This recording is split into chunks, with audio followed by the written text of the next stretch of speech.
ਇਸਮਾਈਲ ਕਾਦਾਰੇ ਦਾ novel broken April. ਇਸ ਨੂੰ 7 ਬਾਬਾਂ ਵਿੱਚ ਵੰਡਿਆ ਗਿਆ ਹੈ ਅਤੇ ਇਹ ਉਹਨਾਂ ਰਵਾਇਤ ਦੇ ਬਾਰੇ ਨਾਵਲ ਹੈ ਜਿਨ੍ਹਾਂ ਨੂੰ ਬਗੈਰ ਸੋਚੇ ਸਮਝੇ ਅੰਨ੍ਹੇਹਾਰ ਲੋਕੀ ਕਬੂਲ ਕੀਤੀ ਬੈਠੇ ਨੇ ਔਰ ਉਹਨਾਂ ਨੂੰ ਪੂਰੀ ਤਰ੍ਹਾਂ ਮੰਨਦੇ ਨੇ ਔਰ ਉਹਨਾਂ 'ਤੇ ਅਮਲ ਕਰਦੇ ਨੇ। ਨਾਵਲ ਨੂੰ 7 ਬਾਬਾਂ ਵਿੱਚ ਵੰਡਿਆ ਗਿਆ ਹੈ। ਪਹਿਲਾ ਬਾਬ ਇੰਝ ਸ਼ੁਰੂ ਹੁੰਦਾ ਹੈ, ਉਹਦੇ ਪੈਰ ਠੰਡੇ ਯਖ ਤੇ ਸੁੰਨ ਜੋ ਜ਼ਰਾ ਵੀ ਹਿੱਲਣ ਦੇ ਕਾਬਲ ਨਹੀਂ ਸਨ। ਉਹਦੇ ਪੈਰਾਂ ਵਿੱਚ ਪਾਈ ਜੁੱਤੀ ਤੇ ਰੋੜਾਂ ਤੇ ਘਸੀਟਦਾ ਇਸ ਰਗੜ ਨਾਲ ਬੇਆਸਰਾ ਪਏ ਰੋੜਾਂ ਵਿੱਚੋਂ ਰਗੜ ਨਾਲ ਆਵਾਜ਼ਾਂ ਆ ਰਹੀਆਂ ਸਨ। ਇਹ ਸ਼ਾਮ ਦਾ ਵੇਲਾ ਸੀ, ਦਿਨ ਢਲ ਰਿਹਾ ਸੀ। ਉਹ ਕਿਸੇ ਨੂੰ ਗੋਲੀ ਮਾਰਨ ਦੀ ਉਡੀਕ ਵਿੱਚ ਸੀ। ਬੰਦੂਕ ਦੀ ਕਾਲੀ ਸ਼ਾਹ ਨਾਲ ਉਸ ਦੇ ਮੋਢਿਆਂ ਤੋਂ ਵਿਖਾਲੀ ਦਿੰਦੀ ਪਈ ਸੀ। ਜੋਰਗ ਇਸ ਦਾ ਨਾਂ ਸੀ ਜੋ ਬੈਰੀਸ਼ੀਆ ਕਬੀਲੇ ਤੋਂ ਸੰਬੰਧਿਤ ਸੀ। ਜੋਰਿਕ ਦੇ ਜਿਹੜਾ ਕਬੀਲਾ ਸੀ ਬਰੀਸ਼ੀਆ, ਉਸ ਦੀ ਦੁਸ਼ਮਣੀ ਕਰਾਏ ਗਾਇਕ ਦੇ ਕਬੀਲੇ ਨਾਲ ਸਦੀਆਂ ਤੋਂ ਚਲੀ ਆ ਰਹੀ ਸੀ। ਜੋਰਗ ਨੇ ਬੜੇ ਧਿਆਨ ਨਾਲ ਉਸ ਬੰਦੇ ਨੂੰ ਮਾਰਨਾ ਸੀ, ਧਿਆਨ ਨਾਲ ਇਸ ਲਈ ਕਿ ਜੇ ਉਹ ਸਿਰਫ ਉਸ ਨੂੰ ਜ਼ਖਮੀ ਕਰਦਾ ਤੇ ਉਹਨੂੰ ਢੇਰ ਸਾਰਾ ਜੁਰਮਾਨਾ ਹੋ ਜਾਣਾ ਸੀ। ਵਾਪਸੀ ਤੇ ਸੁਨਸਾਨ ਸੜਕ ਉੱਤੇ ਉਸ ਨੂੰ ਸਿਰਫ ਖੱਚਰ ਦੇ ਗਲੇ ਵਿੱਚ ਘੰਟੀਆਂ ਦੀਆਂ ਆਵਾਜ਼ਾਂ ਆ ਰਹੀਆਂ ਸਨ। ਜਦੋਂ ਉਹ ਘਰ ਆਇਆ ਤੇ ਪਿਓ ਨੇ ਕਿਹਾ ਆਪਣੇ ਲਹੂ ਭਰੇ ਹੱਥ ਧੋ ਲਵੇ। ਮਕਾਨ ਵਿੱਚ ਕੌਫੀ ਭੁੰਨਣ ਦੀ ਮਹਿਕ ਆ ਰਹੀ ਸੀ। ਆਲ ਦੁਆਲੇ ਦੇ ਘਰਾਂ ਤੋਂ ਲੋਕੀ ਜ਼ੈਫ ਦੇ ਕਤਲ ਬਾਰੇ ਜਾਣਕਾਰੀ ਹਾਸਿਲ ਕਰਨ ਆਉਂਦੇ ਪਏ ਸਨ। ਜ਼ੈਫ ਕਰਾਏ ਗਾਇਕ ਦਾ ਕਬੀਲਾ ਸੀ ਜਿਸ ਨੂੰ ਜੋਰਗ ਨੇ ਮਾਰਿਆ ਸੀ। ਆਲ ਦੁਆਲੇ ਬਰੀਸ਼ਾ ਤੇ ਕਰਾਏ ਗਾਇਕ ਦੀਆਂ ਸਵਾਣੀਆਂ ਵਿੱਚ ਗੱਲਾਂ ਚੱਲ ਰਹੀਆਂ ਸਨ। ਉਸ ਮੌਸਮੇ ਬਹਾਰ ਦੀ ਪਹਿਲਾ ਕਤਲ ਹੋ ਚੁੱਕਿਆ ਸੀ। ਜੋਗ ਬਰੀਸ਼ਾ ਕਬੀਲੇ ਦਾ ਅਮਨ ਤੇ ਜੰਗਬੰਦੀ ਦੀ ਬੇਨਤੀ ਕਰਦਾ ਪਿਆ ਸੀ ਤੇ ਨਾਲ ਨਾਲ ਆਪਣੀ ਰਾਖੀ ਦੀ ਤਿਆਰੀ ਵਿੱਚ ਵੀ ਜੁਟ ਗਿਆ। ਕਬੀਲਾ ਕਰਾਏ ਗਾਇਕ ਨੇ ਜੰਗਬੰਦੀ ਵਾਸਤੇ ਰਜ਼ਾਮੰਦੀ ਵਿਖਾ ਦਿੱਤੀ ਤੇ 1 ਮਹੀਨੇ ਦੀ ਜੰਗਬੰਦੀ ਕਰ ਦਿੱਤੀ ਗਈ।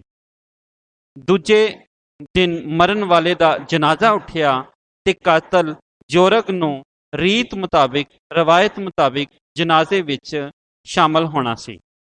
ਪਰ ਜਨਾਜ਼ੇ ਦੇ ਵਿੱਚ ਹੀ ਉਹਦਾ ਦਿਲ ਕਰੇ ਕਿ ਜਨਾਜ਼ਾ ਛੱਡ ਕੇ ਨੱਸ ਜਾਵੇ।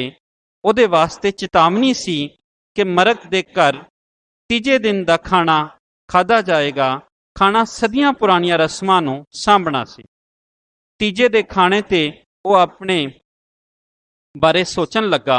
ਹੁਣ 30 ਦਿਨਾਂ ਦੇ ਅਮਨ ਜੰਗ ਬੰਦੀ ਬਾਰੇ ਪਿੰਡ ਵਾਸੀ ਕਿਰਾਏ ਗਾਇਕ ਦੇ ਘਰ ਜਾਣਗੇ। ਤਹਫੁਜ਼ ਦੇ 30 ਦਿਨ ਸ਼ੁਰੂ ਹੋ ਗਏ ਸਨ। 17 ਮਾਰਚ ਤੋਂ 17 ਅਪ੍ਰੈਲ ਤੱਕ ਦੇ ਦਿਨ।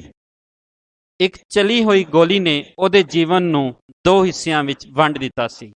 ਉਹ ਸੋਚਦਾ ਹੈ ਕਿ ਅਗਲੇ 30 ਦਿਨਾਂ ਦੇ ਵਿੱਚ ਉਹ ਕੀ ਕੰਮ ਮੁਕਾਉਣ ਦੇ ਯਤਨ ਕਰੇਗਾ। ਕਤਲ ਦਾ ਮਾਲੀਆ ਦੇਣਾ ਵੀ ਜ਼ਰੂਰੀ ਸੀ। ਮਾਹਲ ਉਹਦਾ ਭਰਾ ਜੋ ਕਤਲ ਹੋ ਚੁੱਕਿਆ ਸੀ, ਉਹ ਉਸੇ ਹੀ ਦੁਸ਼ਮਣੀ ਦਾ ਇੱਕ ਵਜ੍ਹਾ ਸੀ ਜਿਹਦੇ ਵਿੱਚ ਮਾਹਲ ਉਹਦਾ ਭਰਾ ਕਤਲ ਹੋ ਗਿਆ ਸੀ। ਉਹਦੀ ਕਮੀਜ਼ ਉਤਲੀ ਮੰਜ਼ਲ ਵਿੱਚ ਟੰਗੀ ਰਹਿੰਦੀ ਸੀ। ਇਹ ਕਾਨੂੰਨ ਸੀ ਕਿ ਜਿੰਨਾ ਚਿਰ ਕਤਲ ਦਾ ਬਦਲਾ ਨਾ ਲਿਆ ਜਾਵੇ ਉਹਦੀ ਮਕਤੂਲ ਦੀ ਕਮੀਜ਼ ਨੂੰ ਉਂਝ ਹੀ ਟੰਗਿਆ ਰਹਿਣ ਦਿੱਤਾ ਜਾਵੇ। ਦੂਜਾ ਬਾਬ। ਸ਼ਾਮ ਤੋਂ ਪਹਿਲਾਂ ਉਸ ਨੂੰ ਅਰੋਸ਼ ਦੇ ਕਲੇ ਤੀਕਰ ਅਪੜਨਾ ਸੀ। ਇਹ ਅਰੋਸ਼ ਦਾ ਕਲਾ ਉਹ ਹੈ ਜਿਹਦੇ ਵਿੱਚ ਕਾਤਲ ਜਿਹੜਾ ਹੈ ਉਹ ਕਤਲ ਦਾ ਮਾਲੀਆ ਅਦਾ ਕਰਦਾ ਹੈ। ਰੋੜਾਂ ਦੀਆਂ ਆਵਾਜ਼ ਜੁੱਤੀ ਰਗੜਨ ਨਾਲ ਆ ਰਹੀ ਸੀ। ਸੁਨਸਾਨ ਸੜਕ ਤੇ ਇੱਕਾ ਦੁੱਕਾ ਪਹਾੜੀ ਅਫਰਾਦ ਸਨ। ਜੀਵਨ ਤੇ ਮੌਤ ਲਈ ਵੀ ਗੁਜ਼ਰਗਾਹ ਹੁੰਦੀ ਹੈ। ਕਤਲ ਕਰਨ ਨੂੰ ਪਹਿਲੇ ਹੀ ਉਸ ਨੇ ਸਾਰੇ ਕਾਨੂੰਨੀ ਨਕਾਤ ਦੁਹਰਾਏ ਸਨ। ਜੋਰਗ ਨੇ ਰਾਹ ਜਾਂਦੀ ਇੱਕ ਅੰਗਾ ਸਾਕਾਂ ਦੇ ਵਿੱਚ ਲੁਕੀ ਹੋਈ ਘੋੜੇ ਦੇ ਉੱਤੇ ਸਵਾਰ ਵਹੁਟੀ ਨੂੰ ਵੇਖਿਆ ਜਿਹਦੇ ਅੰਗ ਸਾਕ ਉਸ ਇਲਾਕੇ ਦੀ ਰੀਤ ਮੁਜਬ ਵਹੁਟੀ ਨੂੰ ਲਾੜੇ ਦੇ ਘਰ ਛੱਡਣ ਜਾ ਰਹੇ ਸਨ। ਉਹ ਸੋਚਦਾ ਹੈ ਕਿ ਕਿਸੇ ਵਾਸਕਟ ਵਿੱਚ ਜਹੇਜ਼ ਦੀ ਗੋਲੀ ਰੱਖੀ ਹੋਵੇਗੀ, ਉਸ ਨੂੰ ਆਪਣੀ ਮਰੀ ਮੰਗੇਤਰ ਦੀ ਯਾਦ ਆ ਗਈ। ਜਹੇਜ਼ ਦੀ ਗੋਲੀ ਬੀਵੀ ਨੂੰ ਛੱਡ ਕੇ ਜਾਂਦਿਆਂ ਹੋਇਆਂ ਉਹ ਉਦੋਂ ਮਾਰੀ ਜਾਂਦੀ। ਸੋਚਿਆ ਜਾਂਦਾ ਕਿ ਕਾਨੂੰਨ ਦੱਸਦਾ ਹੈ ਕਿ ਸ਼ਾਦੀ ਦੇ ਦਿਨ ਕਦੇ ਵੀ ਤਖੀਰ ਦਾ ਸ਼ਿਕਾਰ ਨਹੀਂ ਹੁੰਦਾ। ਯਾਦਾਂ ਉਸ ਨੂੰ ਥਕਾ ਰਹੀਆਂ ਸਨ। ਜੋਰਗ ਦੇ ਪਿਓ ਨੇ ਉਸ ਨੂੰ ਦੁਸ਼ਮਣ ਦੀ ਕਹਾਣੀ ਸੁਣਾਈ। ਉਹ ਦੁਸ਼ਮਣਾਂ ਦੇ ਪਰਿਵਾਰਾਂ ਬਾਰੇ ਸੋਚਣ ਲੱਗਦਾ ਹੈ ਕਿ ਉਹ ਕਿਵੇਂ ਜੀ ਰਹੇ ਹੋਣਗੇ।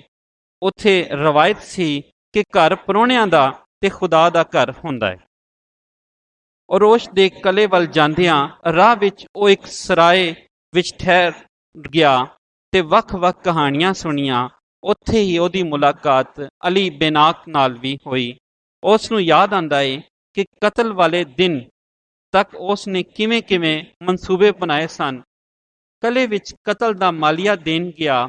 ਸਰਾਏ ਵਿੱਚ ਵੇਖਿਆ, ਉੱਥੇ ਵੀ ਸਾਰੇ ਕਾਤਲ ਹੀ ਬੈਠੇ ਸਨ ਤੇ ਚਿਰਾਗ ਦੀ ਲੋ ਵਿੱਚ ਕੋਈ ਵੀ ਸੋ ਨਹੀਂ ਸੀ ਰਿਹਾ। ਭਾਵੇਂ ਰਾਤ ਹੋ ਗਈ ਸੀ, ਤਾਰੇ ਨਿਕਲ ਆਏ ਸਨ ਔਰ ਚੰਨ ਦੀ ਲੋ ਵੀ ਜਿਹੜੀ ਹੈ ਉਹ ਪੈ ਰਹੀ ਸੀ, ਪਰ ਕੋਈ ਵੀ ਕਾਤਲ ਸੋ ਨਹੀਂ ਸੀ ਰਿਹਾ, ਉਹ ਸਾਰੇ ਜਾਗ ਰਹੇ ਸਨ। ਤੀਜਾ ਬਾਬ। ਰਬੜ ਦੇ ਪਹੀਏ ਵਾਲਾ ਤਾਂਗਾ ਪਹਾੜੀ ਸੜਕ ਤੇ ਜਾ ਰਿਹਾ ਸੀ। ਹੈਸੀਅਨ ਆਪਣੀ ਘਰਵਾਲੀ ਦਾ ਹੱਥ ਫੜੀ ਬਾਰੀ ਦੇ ਕੋਲ ਆਇਆ ਸੀ, ਜੋ ਇੱਕ ਲਿਖਾਰੀ ਸੀ ਤੇ ਡਿਆਨਾ ਇਸ ਸ਼ਹਿਰ ਦੇ ਬਾਰੇ ਦੱਸੀਆਂ ਗੱਲਾਂ ਦਾ ਅੰਦਾਜ਼ਾ ਕਰ ਰਹੀ ਸੀ।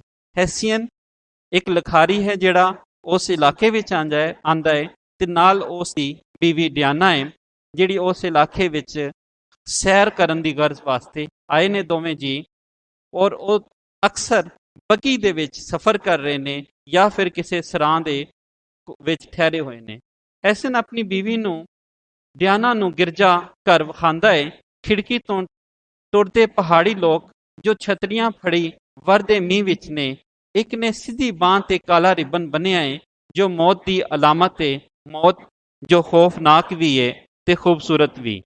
ਉਹ ਹੈਸੀਅਨ ਉਸ ਇਲਾਕੇ ਦੀ ਰੀਤ ਤੇ ਕਾਨੂੰਨ ਬਾਰੇ ਡਿਆਨਾ ਨੂੰ ਦੱਸਦਾ ਹੈ। ਉਸ ਨੂੰ ਮੁਕੱਦਸ ਗੋਲੀ ਦੀ ਵੀ ਯਾਦ ਆਉਂਦੀ ਹੈ, ਜੋ ਵੋਟੀ ਦੇ ਘਰ ਵਾਲੇ ਵੋਟੀ ਨੂੰ ਦਿੰਦੇ ਨੇ ਕਿ ਜੇ ਉਹ ਬੇਵਫਾਈ ਕਰੇ ਤੇ ਉਸ ਨੂੰ ਕਤਲ ਕਰ ਦਿੱਤਾ ਜਾਏ। ਦੁਨੀਆ ਦੇ ਮੁੱਖ ਜਾਵਨ ਤੇ ਤਸਵਰ ਵਾਸਤੇ ਪਹਾੜੀਆਂ ਤੋਂ ਵੱਖ ਹੋਰ ਕੋਈ ਬਿਹਤਰ ਥਾਂ ਨਹੀਂ ਹੋ ਸਕਦੀ। ਪਹਾੜੀਆਂ ਤੁਹਾਨੂੰ ਯਾਦ ਕਰਾਉਂਦੀਆਂ ਨੇ ਕਿ ਦੁਨੀਆ ਨੇ ਮੁੱਕ ਜਾਣਾ। ਕਾਤਲ ਤੇ ਮਕਤੂਲ ਦੇ ਘਰ ਹੀ ਪਨਾਹ ਲੈ ਲਈ ਸੀ। ਇੱਕ ਅਜਿਹੀ ਕਹਾਣੀ, ਇੱਕ ਅਜਿਹੀ ਰਵਾਇਤ ਜਿਹੜੀ ਹੈ ਉਹ ਡਿਆਨਾ ਨੂੰ ਸੁਣਾਈ ਜਾਂਦੀ ਹੈ। ਚੌਥਾ ਬਾਬ। ਸਰਾਏ ਦੇ ਵਿੱਚ ਪ੍ਰਾਹੁਣੇ ਸੋ ਰਹੇ ਸਨ। ਯੁਕਾਇਸਰਾ ਸਰਾਂ ਦੀ ਤੀਜੀ ਮੰਜ਼ਲ ਨੂੰ ਜਾ ਰਿਹਾ ਸੀ। ਇਹ ਸ਼ਹਿਜ਼ਾਦੇ ਦਾ ਕਜ਼ਨ ਹੈ ਜੋ ਕਤਲ ਮੌਤ ਦੇ ਮਾਮਲਾਤ ਨੂੰ ਨਿਭਾਉਂਦਾ ਹੈ। ਉਚੇਚੇ ਤੌਰ ਤੇ ਖੂਨ ਦੇ ਮਾਲੀਏ ਦੀ ਨਿਗਰਾਨੀ ਕਰਨਾ। ਸ਼ਹਿਜ਼ਾਦੇ ਨੇ ਹੈਸੀਅਨ ਤੇ ਉਸ ਦੀ ਘਰਵਾਲੀ ਨੂੰ ਆਪਣੇ ਕਲੇ ਵਿੱਚ ਸੱਦਿਆ। ਉਹ ਕਾਨੂੰਨ ਨਾਕਾਬਲੇ ਬਹਿਸ ਸੀ ਰਵੇਗਾ, ਉਹਦਾ ਖਿਆਲ ਸੀ, ਪਰ ਡਿਆਨਾ ਦੇ ਸਾਹਮਣੇ ਸਭ ਕੁਝ ਬੇਮਾਨੀ ਹੁੰਦਾ ਗਿਆ। ਅੱਖਰ ਉਹਦੀਆਂ ਅੱਖਾਂ ਵਿੱਚ ਹੀ ਗਵਾਚਦੇ ਜਾ ਰਹੇ ਸਨ ਤੇ ਸ਼ਹਿਜ਼ਾਦਾ ਆਮ ਦਿਨਾਂ ਤੋਂ ਵੱਧ ਗੁਫ਼ਤਗੂ ਕਰ ਰਿਹਾ ਸੀ। ਹੈਸੀਅਨ ਕਿਤਾਬਾਂ ਦੀ ਅਲਮਾਰੀ ਵੱਲ ਗਿਆ। ਉਹਦੇ ਵਿੱਚੋਂ ਕਲੇ ਜਿੰਨੀ ਪੁਰਾਣੀ ਕਿਤਾਬ ਫੜੀ ਤੇ ਫਿਰ ਸਭ ਤੋਂ ਵੱਧ ਕਤਲ ਉਸ ਦੇ ਬਾਰੇ ਉਸ ਨੇ ਪੜ੍ਹਿਆ ਕਿ 1611 ਤੋਂ ਲੈ ਕੇ 1628 ਤੱਕ ਸਭ ਤੋਂ ਵੱਧ ਕਤਲ ਹੋਏ।